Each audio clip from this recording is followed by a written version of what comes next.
మొన్నట్లా కోడి కత్తి డ్రామా అని వైఎస్ జగన్ మీద ఒక ఆర్త నడిచింది కదా.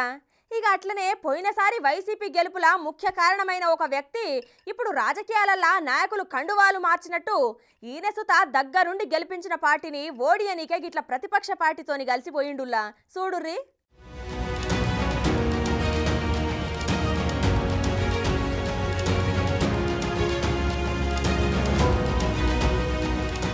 ఇక ఆంధ్రాల ఎలక్షన్ డేట్ చెప్పకముందే అప్పుడే ఎలక్షన్ వేడి తగిలిందుల్లా అక్కడి రాజకీయాలల్లా ఇప్పటి పరిస్థితి చూస్తే జనాలు మైండ్ పోయేటట్టే ఉన్నది పోర్రి. ఇక అసలు ముచ్చటకొస్తే దేశంలోనే పెద్ద పొలిటికల్ స్ట్రాటజిస్ట్ గా ఎంతో గొప్ప పేరున్న ప్రశాంత్ కిషోర్ సారు పోయినసారి ఎన్నికలల్లా వైసీపీ పార్టీ అంతగానం ఘన విజయం సాధించడానికే ప్రధాన కారణం అని అందరికీ తెలిసిందే.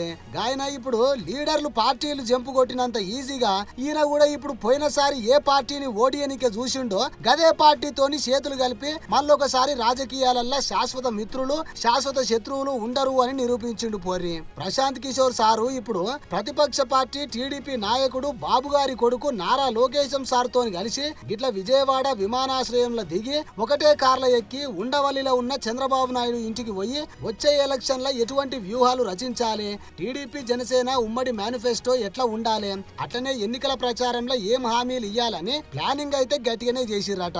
అయితే కొన్ని రోజులల్లా జనసేన అధినేత పవన్ కళ్యాణ్ ని కూడా కలిసి సలహాలు సూచనలు కూడా అందిస్తాడట ఈ ప్రశాంత్ కిషోర్ సారు.